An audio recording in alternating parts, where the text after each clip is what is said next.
Hello and welcome to the Intentional Clinician podcast. I'm your host, Paul Krauss, licensed professional counselor. In today's episode, I'm going to be talking to the amazing humans behind AM Yoga Studio in Grand Rapids, Michigan. AM Yoga Studio is a really cool yoga studio that focuses on the whole person and uses asana practices and meditation and breath work and pranayama and just basically yoga to help people with stress and to help live a happier and healthier life. They even have programs for kids, which is really cool. And what we're going to talk to them about today is the intersection between yoga and your mental health and wellness. So I really think you're going to love this interview. If you are enjoying this podcast, please share it with people you know. I would surely appreciate it.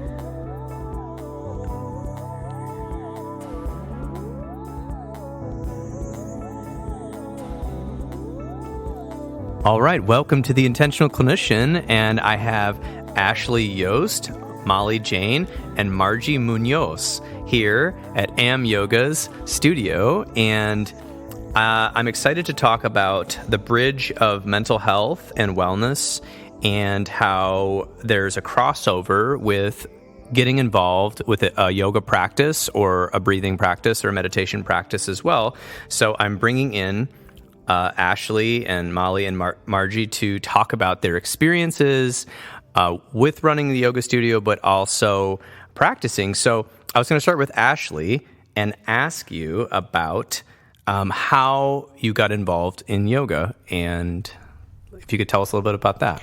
Well, I started many years ago, probably around 14 years ago, just straight out of curiosity because I heard it was good for you. When I was in my first class, I didn't like it at first because it hurt and my body was very tight. But at the end of the class, I felt the best I ever had in my life. Energetically, my mental space was good and my body felt great. And I just have been curious ever since. Like, what is that? And that's my main driver for going is just, I feel good. I like that. And so that is also a little bit of the why. So if you do a yoga practice, you feel good. And with that, I guess the why into how do you feel like this could help other people? Well, I watch it help other people on the daily because I've been teaching for many years. But just in general, getting anybody to breathe and move their body is just good, period. So having a space for people to do that and watch and listen to their stories about how it benefits them, it's incredible. Excellent. So most of the listeners probably know what yoga is, but if you could tell me about maybe just a typical yoga class that you have here at AM Yoga in Grand Rapids, and just kind of like what happens during one of these classes? Well, most people think yoga is just stretching, but it's much more than that. It starts that way. It starts physical. Most people come originally like to become more flexible and stronger. But in our typical classes, that happens. We breathe, we move, and then over time, people start to feel, they sleep better, they feel better. So just in the studio, we set out mats, they come, they breathe, they move. We tell them what to do, essentially. But they're free to do what they can as they need, and then they leave here feeling better. Did that answer it? Yes, that's a good answer. And I can add into that, before I ask everyone else about their experiences, was I actually just took a class about 45 minutes ago. And it was my first class at this studio, and I felt really good in the class. I was a little worried because it said power in front of the name, and I said, uh-oh, but this is the only class I can go to today, so. You actually said, put me in the back. I said, exactly, I did say, put me in the back, because I was afraid I was going to like keel over or, make a spectacle of myself. But actually, I had been exercising in other ways, but I noticed that I was able to kind of go at my own pace, where some other people in front were like levitating and kind of like doing one arm stands and whatnot. But I was able to go at my own pace, and I felt really good. And it was interesting because I'd been doing strength workouts that I was able to kind of do some of the things that were looking like strength movements. But the worst part for me was actually the easier, quote unquote, stuff that was like the stretching. And I noticed that I was very tense, but I felt wonderful afterwards, especially when you moved us into the last couple poses where we kind of like laid down and breathed and focused on being present. And I felt much less distracted. And earlier in the day, I had a busy morning, and I was literally running around my house, and my dog was doing things, and I was talking to my partner, and then I got here, and I'm like, okay, now I feel a lot better after this class. But when I first started, I was feeling very squirrely. I was thinking about 50 different things. So I just witnessed it. So as a testimony to the class, it was great. I wanted to ask Molly kind of the same question I asked you, Ashley, which was, how did you get involved in yoga, and what was that like for you? Well, I actually, my first yoga class was to get people to shut up about yoga. So I just finally gave in and said, fine, I'll come to a yoga class. I had a accident where I injured my back, and I had a few bulging discs. And so I had spent a few years, probably like a year trying, after my body had healed, trying to get it back to where it was. So I was doing, I have a background in natural health, so I was doing like chiropractic and a few different modalities to try to help it, and I just wasn't getting back to normal. And so everybody kept telling me to try yoga. And so to get them to shut up, I went to a yoga class because I really didn't think it would work. And my first class was a power class as well. And after I was done with the class, during the class, I was like, there's something to this. I could feel it. And that comes partly from my background in natural health. I knew that there was some connection going on. And then after the class, I was like, oh, I'm going to teach this. And so for me, it was pretty instant, but I say that with the background that I had. So I started for physical. When I was in my first class, I felt that there was a connection to something bigger. And it did help me heal my back. And it did help me connect to something bigger. Okay, excellent. So that's an interesting point. 2 points I wanted to kind of ask you a little bit more about, which was we live in the country of unnecessary back surgeries and knee surgeries, and there's literature out there in the medical field about that, although it's not as popular, but you can find it on PubMed. But with your back injury, can you explain a little bit about, maybe a little bit about what the injury had done to you and then how the progress went? Yeah. So I was heavy into lifting and running. And so I really think that I was setting my body up to be injured. I was losing mobility and flexibility through those two forms of working out. And so what actually happened is I was moving, and my king size headboard that was solid oak landed on me and folded me in half. And then the next day I went down for a squat. It was my first squat, and I couldn't get back up. And so I went through PT, OT, a couple rounds. I had a back brace, etc. And so on the medical scale, they were said, okay, you're good. But I could feel in my body that it wasn't okay. And I think like I'd said, it came from already an inflexible, immobile body. And so then through the accident, I was able to see I actually need to bring some more flexibility in. And so what I learned is from opening up my feet, from opening up my hips, from asking my body to actually go into back bends, which I had never been able to do even when I was a young kid. I was bringing the flexibility back in that was bringing that health back into my body. So even though I was doing chiropractic and even though I was doing these things, ultimately I wasn't using my body as a whole to heal my back. And so Ashley was one of the ones that actually was part of that journey with me, and she got me on tennis balls on my feet. She got me in hip poses like pigeons and stuff to open up that. And eventually it all led to probably what I can say now is an even healthier back than was before. Excellent. So it sounds like one of the things I'm kind of gathering in your talk is that there were certain parts of your body that weren't used to stretching or bending in a certain way, or muscles that maybe were underdeveloped while other muscles were overdeveloped. Totally. And so through the yoga, you found that you were able to strengthen some of those underdeveloped areas. Yeah. And then, so now how's the back pain? Sounds like It's good. I mean, I think what people forget, and especially in the medical world, is the medical world looks at the body as a part. So the people who were talking to me about my back were looking at my back. They weren't looking at my feet. And so if your feet are tight, then your calves are tight, then your hamstrings are tight, which then pulls on your sacrum, which is tight. And so what yoga helps to do is see your body as a whole and work on it all. So instead of just going to the chiropractor working on my back, great, or going to the doctors and the PT, and they're teaching me movements that were good, but ultimately what the yoga was doing was bringing it all together. Awesome. And so now you are a teacher of yoga as well. Correct. Awesome. Okay, cool. I want to ask Margie the same question.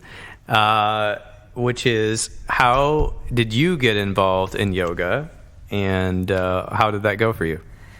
Yeah, so I actually got involved in yoga in a gym class at my high school. It was called Lifelong Fitness. And we did it worked.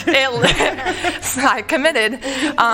We would do yoga, and there was dance and other things. But that's kind of when I started to really understand the flow and the poses and the way that it was just so integrating all of my body parts, and what it meant to stay still and what it meant to focus on one moment.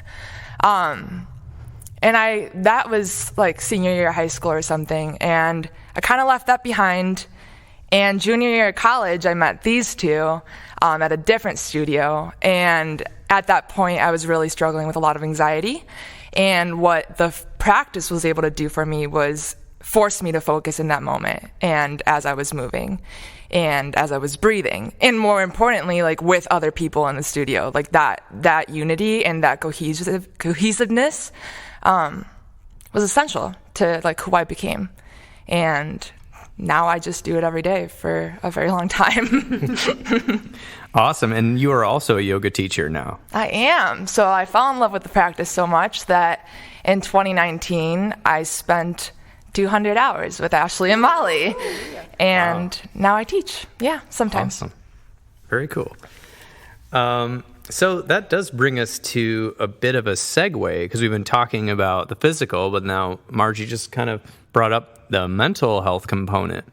And so I'll say a little bit about this, and then I want to have everyone else's opinion on this or story. So I went through some traumatic situations with my personal life. I think it was probably 2008, 2009. And I ended up just starting to go to a yoga studio because I had a little extra time after work, where I was living in Phoenix at the time. And I went there because my back hurt.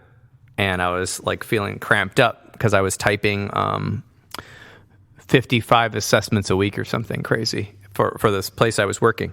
And because of that, my back stopped hurting slowly, or at least I could notice when it was out or when it was too tight. And then, but over that time with the traumatic situations, I think I didn't even understand that I was having anxiety, because I was like, I'm in the mental health field, I don't have anxiety. I was kind of young at that time. And through the yoga, then I started feeling better and better. I remember seeing my friends after yoga class, or maybe the next day, and I'd be in this better mood, and I would just not be worrying and looking for terrible emails or phone calls to come in from the situations that I was dealing with. I was in much more present in my life, and people noticed it actually after about 6 months. And I think I did that for 6-7 years straight. And during that time, I noticed a big mental health component. So then they had meditation classes at this yoga studio, and yoga nidra and some other sound things where you would lay down in yoga nidra poses, and they'd play a bunch of noises on these bowls and bells and whatnot. And that was even better, because then I even felt more relaxed. And it was, it was difficult because when you're a professional in whatever career you're in America, the profession usually demands more and more of you slowly, and it becomes more of your identity, and it becomes more of a time suck. And so then I remember thinking, I started working more because I had to I thought I had to at the time, and that was my narrative. And so then I realized, okay, I got to get to yoga class. And I remember coming into yoga class, sometimes I'd be exhausted, and then the teacher just said, well, as long as you can get here, you've done yoga. As long as you can lay here on your mat and just do anything, like breathe, you're fine. So I was like, okay. So I kept coming, and I noticed it was huge for me. And then the hardest part was, as a clinician, was actually asking my clients, hey, have you talked to your, I have to say this because I don't have it. It's not my scope of practice, but I can say, have you talked to your doctor about, could you go to yoga? Are you medically cleared to go to yoga?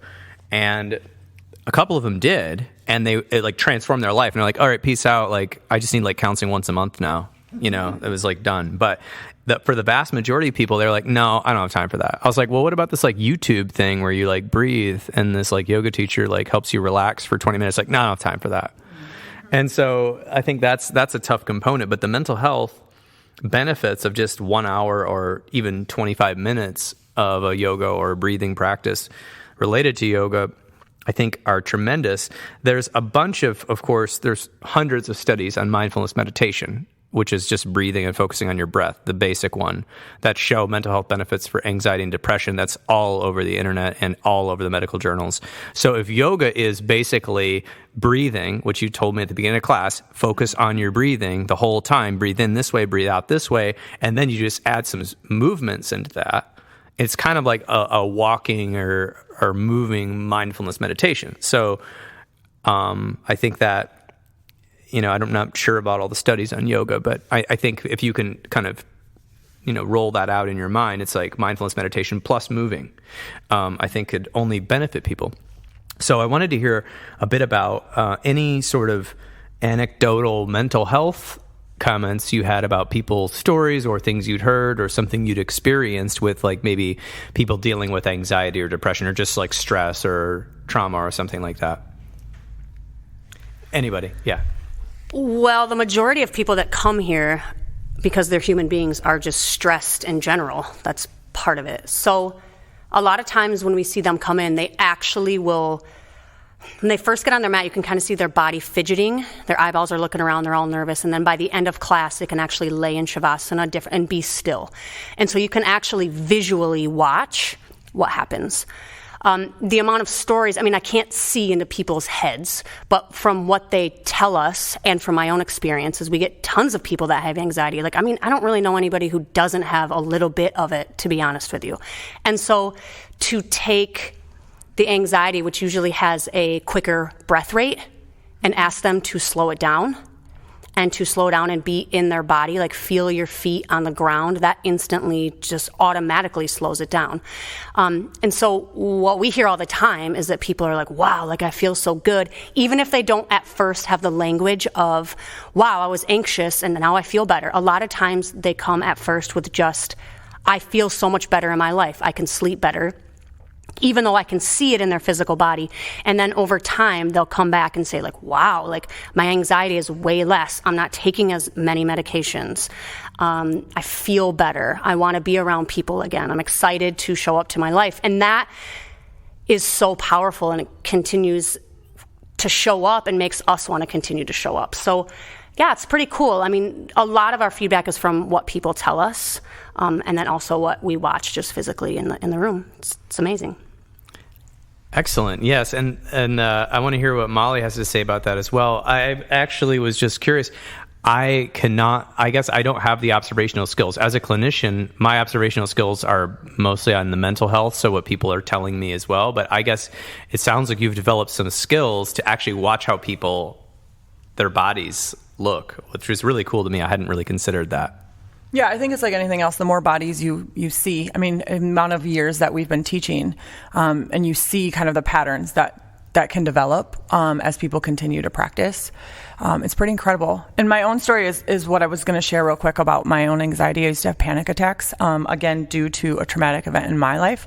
And I went to therapy for it, and I thought, kind of very similar to my back, I thought I had it under control to a point where I was just going to live with panic attacks. And then once I found yoga and I was giving the tools to use when I was in those moments that triggered panic attacks, that's when I started to see even personally, like for me, the benefits, but the power of the practice. Because like the way I see it is that when I would go to therapy a lot, or when I was in those moments more so that were triggering what would then turn out to be a panic attack. It felt like everything was like shaken up, like I was in a closed container, and let's say there's like dirt in the bottom. And so for the most part, the container like looked like it was clear. So water, dirt, container, right? And so then I was walking around with this dirt in the bottom, and for the most part, my water looked clear. But then when I was in those moments where I was triggered and it would like get shaken up, and then this dirt, the water would get dirty, and I'd go like, oh my God, what's going on? And I didn't have an outlet. And so what yoga gave me, it was like in that container, it gave me a drain where I was able to, I'm feeling this, and I can use, whether it was a pose or a breath or my meditation, I could use that to actually step out of the moment. So I feel like for a lot of people, it's this tool that we're born with, breath. Mm-hmm. It's this body that we're born with, move it. And it's the ability to learn how to, like Margie was saying, like the world around us takes away like how to be still and how to sit and how to be okay. And so yoga just puts back into you all of these things that you've been given and teaches you how to use them, you know? And so I think like ultimately, whether people start for physical or not, or whether they know, like Ashley was saying, like they're walking around this anxiety and they think this is the way it's just going to be, yoga brings us back into that balance. Excellent. Yes, thank you for that. Oh, Margie, you want to say something? I have something to say. I get to have the really cool opportunity to include yoga in the counseling work that I do. So I'm actually able to see the two different worlds as they come together. And specifically with children, it is super cool to see them come in really wired and to see them really like, kind of like what Molly was talking about, like that muddy water and them not knowing what to do with it.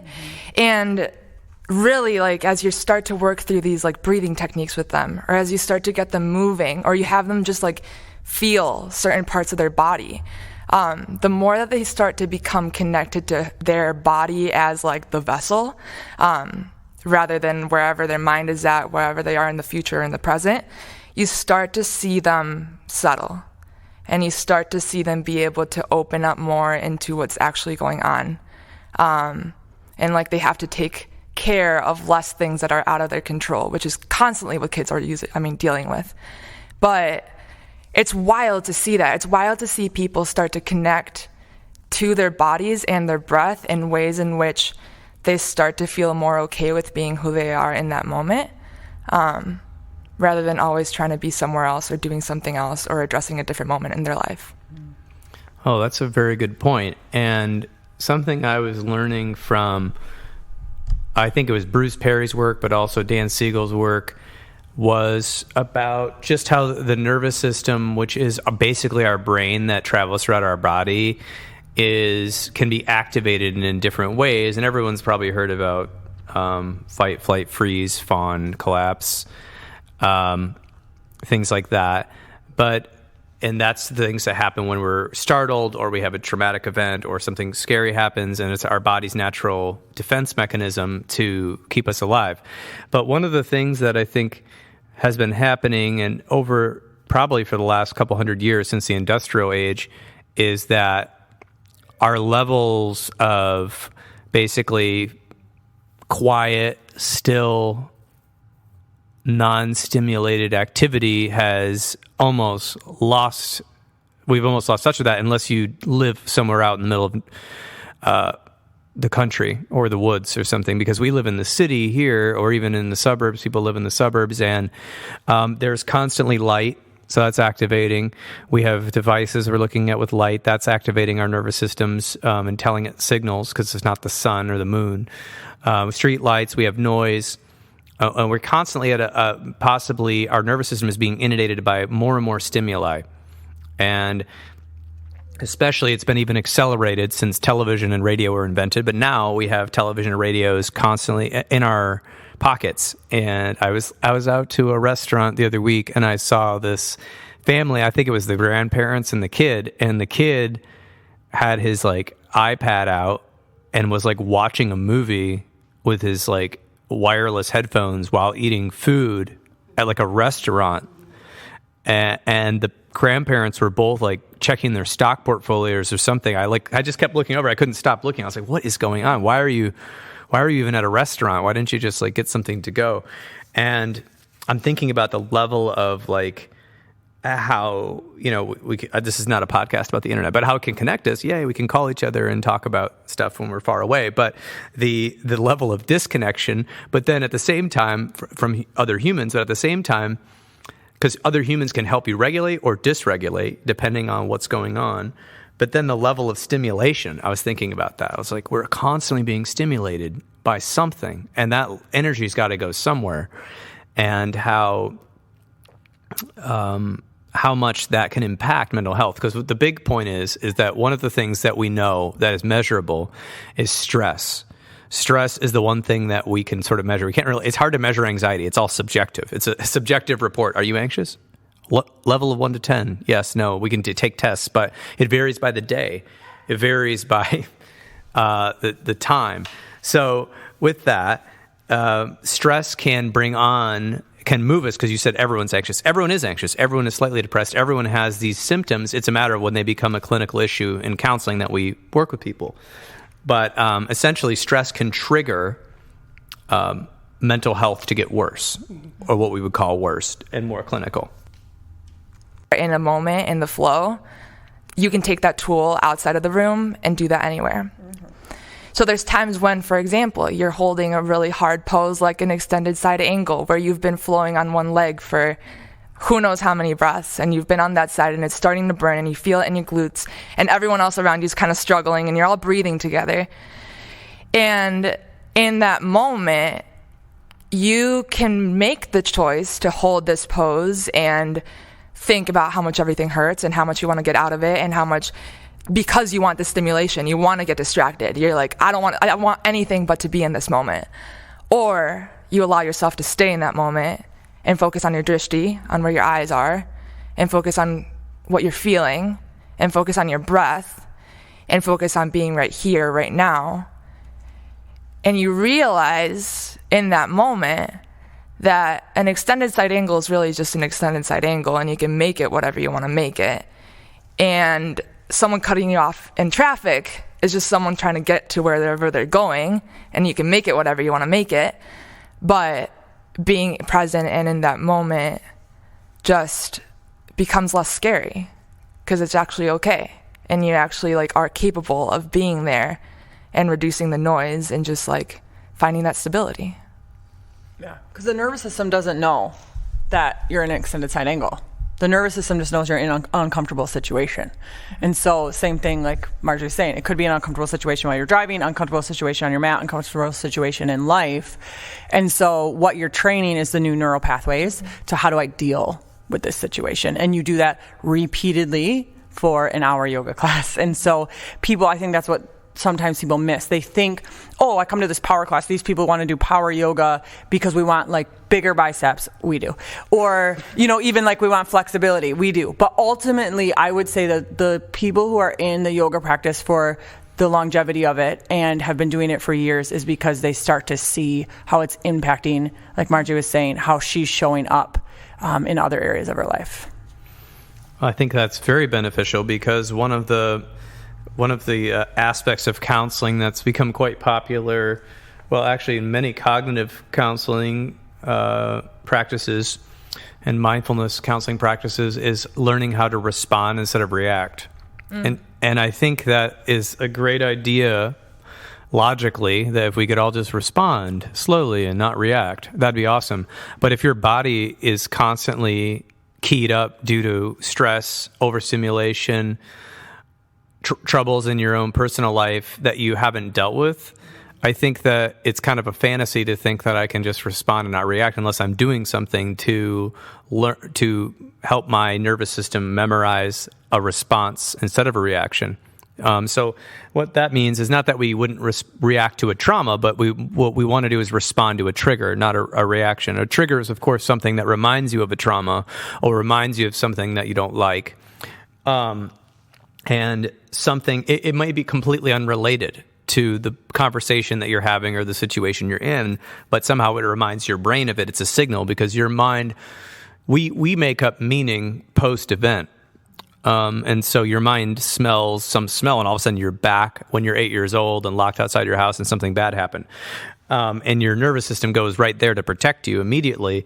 And then later on you can go, oh, that's why I had panic attack, or I freaked out, or I felt depressed or something. And so yoga is, I'm glad you brought that up. It's strengthening not only physically, but it's strengthening the neural pathways of having fluid movement, but also having the breath, which brings you more present. And if you're more present and you're not dissociated, which is a whole nother psychological concept, if you're less dissociated, because it's on a spectrum, most people are slightly dissociated from time to time, but when you see a lot of dissociation, then you see more mental health issues. So if we're on the spectrum of dissociation and we're down to pretty as present as we can possibly get through a practice, it can help us figure out how to navigate our daily lives when we're not in the classroom. Wow, that's a lot of connection right there. And so the mental, this physical combination. And I do think, and that's the interesting thing, is that a lot of modalities out there, just exercise classes, breathing classes, they focus on one thing. And I think the breathing and the movement and the mental work is like a really interesting concept, like holistic. So yeah, any more comments about that, the way it kind of comes together? Well, I think we're human beings, so we're going to react. And from my own experience, from the tools of the practice, it's learning the tools of how to respond and yet have my reaction time be smaller. So I might still be angry or pissed or whatever, but can I shorten that duration? So going back, like for myself, let's say extended side angle. When I first started practicing, I'd get in the pose, I'd hold it, and the entire time I'm like, F this, get me out of here, I can't do this, I'm tired, I'm sweating, oh my God, like crazy in my mind. And that's all I could hear. After a few classes, like that would still happen, but for half the duration. Now it still happens for like 5 seconds. Some days, 15 seconds. But I've learned, because I'm putting the tools into practice, because here's the thing, you can read all the statistics, and you can read a book about yoga, and you can hear us talking about it, and it's, my favorite part about all this is when I used to read the books and hear people talk about it, I'd be like, that's bullshit. Mm-hmm. I used to doubt it, big time. And that's part of what the mind does. The human brain doubts things. It doubts things that are positive. And so it wasn't until I actually got on my mat. It's such an experience. And all this sounds like real, like, it's unbelievable. But seriously, from somebody who totally doubted it and started to get on my mat and see how I actually got practical tools that weren't just written down in a book or talked about in this like great light. Like I was actually breathing and actually feeling my feet on the ground and actually setting my eyes and surrounding myself with other people, slowed that duration of my reaction time down. I still react, but it's way less. I don't even want to know who I would be without this practice, to be honest with you, because I used to be very reactionary. But my response is better. I have tools now to actually manage that, and that's important. I think it's a shame if that's not shared.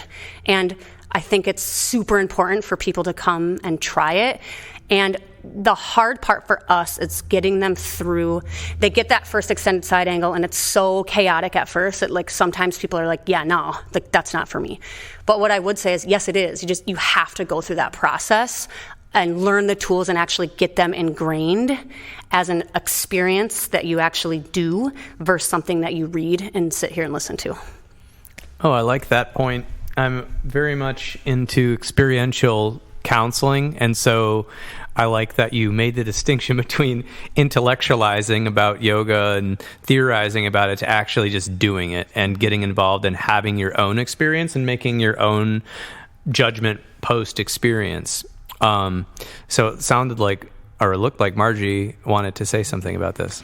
Well, I think that I see the yoga studio as a space where you kind of get to test all these things out and all your insecurities and all the whatever you're handling in a space where it's okay. So like I mean there's such a big lesson in trying a pose and falling, or trying a pose and like seeing someone else doing an amazing job at it, quote unquote amazing, right? Because like a pose is a pose is a pose. But seeing them do that and understanding that regardless of whatever your pose looks like, you're all kind of in the same place. And then you fall out of a pose and you're like, wow, like my feet landed. And like, it actually doesn't really matter if I mess up. And then you go out into life and practice in life, and you like make mistakes, and you're like, wow, like it doesn't really matter that I make a mistake. And I think that practice that Ashley's talking about, like when we actually get to like test these things out in spaces where there's low risk, you start to build that confidence and that ability and awareness that like you can actually do that everywhere else in life.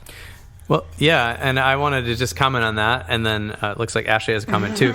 But we could talk one about thing I ours. noticed was that so if you've ever been to a regular gym, people like look around at the people in the gym, and I don't really participate in that so much because I'm really old, but there's sort of this like contest of like people, like especially guys were like lifting like more and more weight, and I'm not saying that maybe every guy's doing this, but you can see it if you go to the gym.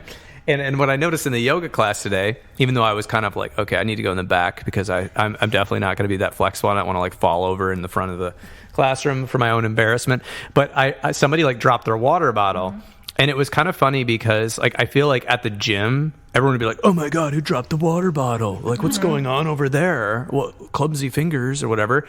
And it's like this judgment or maybe just or maybe just, passive look, right? But in the yoga studio, it was kind of like, we dropped the water bottle. It was kind of like people like kind of made it into this like kind of joke.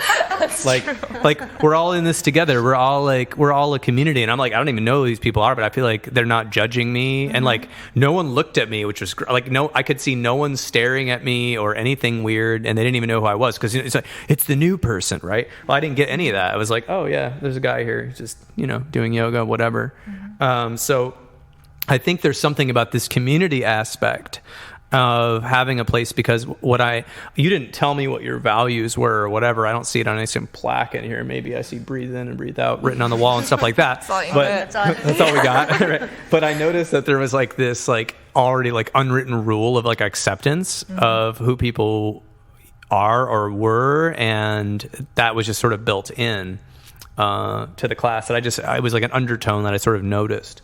So yeah, that was something I wanted to say. And what were you going to say? Oh, okay. So I have more questions. All right, here's my questions now.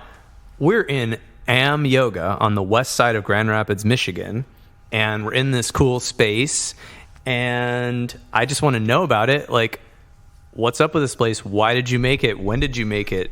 Well, I know kind of why, because you're both into yoga, but tell me about AM Yoga. Like, what is up with this place, and how do people get involved? First of all, AM stands for I am, not Ashley and Molly, which a lot of people think we are that into ourselves that we named our yoga studio Ashley and Molly. But speaking of community, it was a great segue, and you don't even know it. Me and Ashley taught at another studio in town, and we saw that it was limiting some of the community of people that were able to flow because of what was just the style of the yoga. And so we were seeing that it lacked kids, it lacked older people in the community, and or people who maybe needed not to come into a very hot room. And so we weren't able to pursue helping those people while working at that studio, so we left. And we never planned on leaving. And after we left, I looked at Ashley and she looked at me, and I'm like, well, what are we going to do? And she's like, we're going to teach. And she's like, I always teach on Monday, so we're going to teach on Monday. And I think it was a Friday or a Saturday that we left. And so we had a day or two to pull it together. And she had a large enough space in her house that fit about 20 people. And we just put it up and said, we're going to teach. And that was in November of 2014. And we then just started teaching that way. And on the January 1st of 2015, we threw up a class and we said, we're not only going to teach, but we're going to ask people to practice every day. And we started a program called AM 365, which is why you see over there every day. And we said, if you're going to do yoga, why not do it every stinking day? And we thought maybe 10 people would sign up for this program. And as people started signing up for the class, we realized very quickly that the class was going to overflow from the room that we were at Ashley's into the kitchen, into her living room, into her dining room. And we're like, are we going to put people outside? Like, how are we going to do this? Like, so many people were signing up, and somebody who practiced with us had accessibility to the 12th floor on the Varnum building, which is downtown here, and said, practice there. And so we went up there, opened up up the class, and literally the elevators just kept opening, and people just kept coming out. And so we then were like, okay, I guess we're onto something. So then for about the next year, we taught donation-based classes all over Grand Rapids because we didn't have this space. And then we found this space, and about a year and a half after leaving, we opened up this space.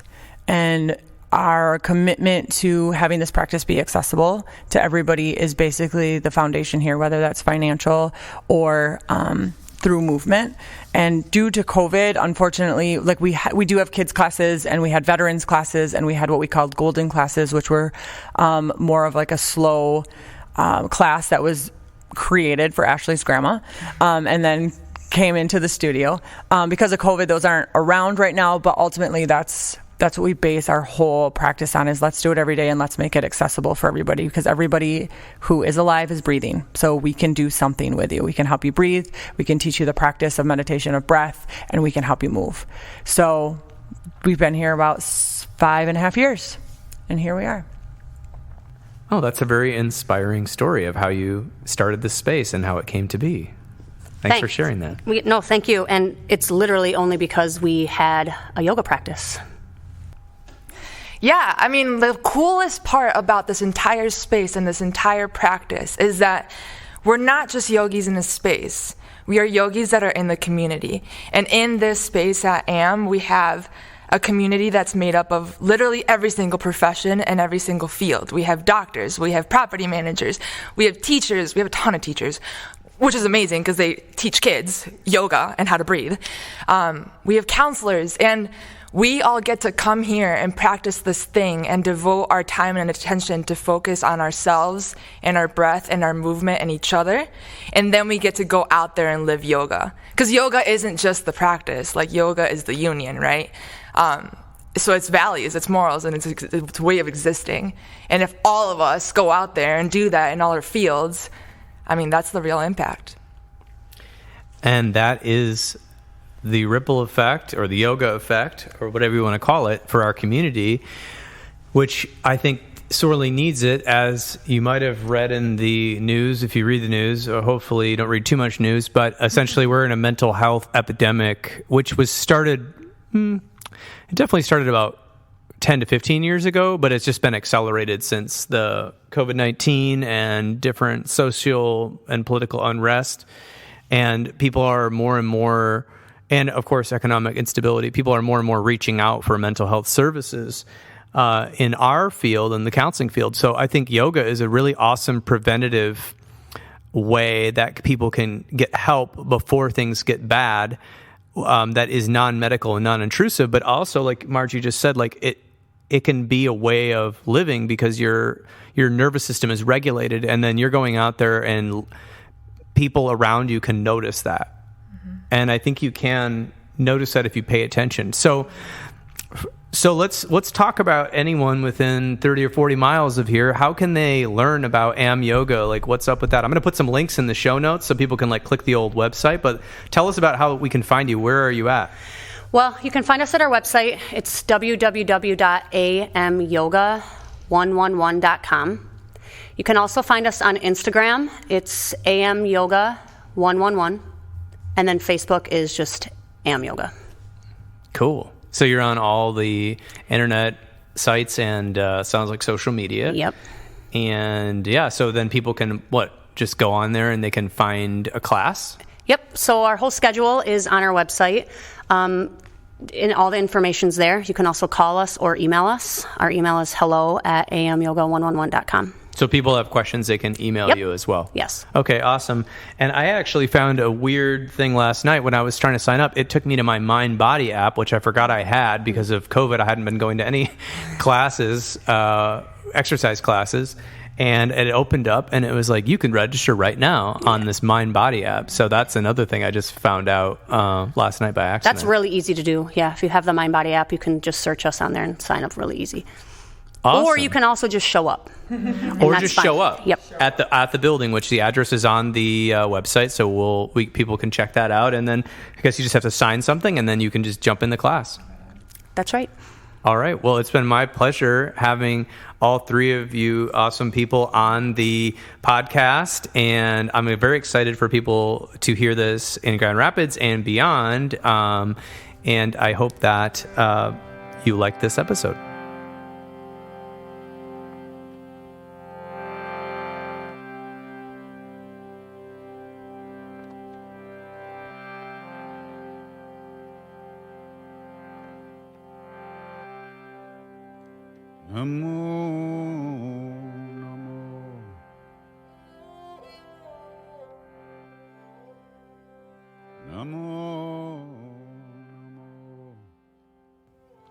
And there you have it. This has been another episode of the Intentional Clinician podcast.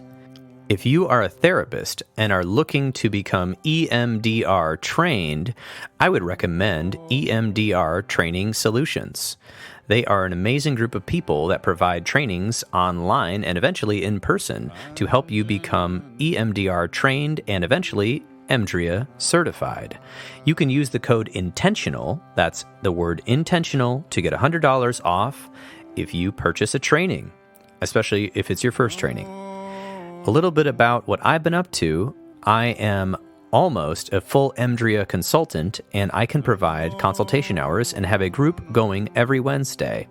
So let me know if you would like to be a part of that consultation group. Also, I have a course online called What Do We Do Now for the parents of young adults, which you can find on Udemy. There will be a link in the show notes. If you are in need of counseling, do not hesitate to make an appointment with a local counselor in your area. You can also make an appointment with the excellent clinicians in the Grand Rapids area at Health for Life Counseling Grand Rapids and the Trauma Informed Counseling Center of Grand Rapids by visiting www.healthforlifegr.com. The recording you just listened to consists of the personal opinions of Paul Krauss and his guests, and while these are based upon literature they have read, their experience in their respective fields, and personal experiences, these viewpoints should not be viewed as the definitive opinion on any subject. Listening to this podcast is not a substitute for treatment. If you are in crisis, please dial 911 or the National Suicide Prevention Line at 1-800-273-8255. That's 1-800-273-8255. Are you a young person of color, feeling down, stressed out, or overwhelmed? Text Steve, that's STEVE, to 741-741, and a live, trained crisis counselor will respond. Did you know you could support your local bookstore by shopping at bookshop.org? You can order online from the comfort of your own home while supporting a local bookstore near you that is brick and mortar. If you are not a member of a mental health Counselors Association, I highly recommend that you join, such as the Michigan Mental Health Counselors Association, which you can find on the internet, or any other state which you live in. There are a lot of things that go into keeping counseling available to the public. So I really encourage you to get involved in your local organization. Until next time, I'm wishing everyone a safe and peaceful week. Jai Shri Ram, Jai Jai Hanuman. Jai Shri Ram, Jai Jai Hanuman. Jai Shri Ram, Jai Jai Hanuman. Jai Shri Ram, Jai Jai Hanuman. Jai Shri Ram, Jai Jai Hanuman. Jai Shri Ram, Jai Jai Hanuman. Jai Shri Ram, Jai Jai Jai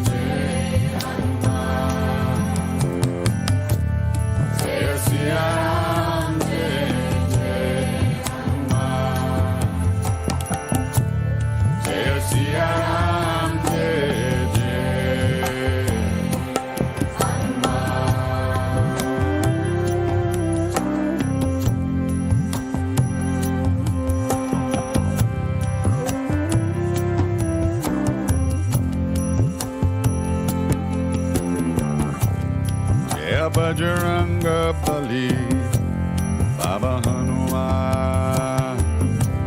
Jai Bajranga Bali, Jai Hanuman. Sankatam Mochan Kripanidhan. Sankatam Mochan Kripanidhan.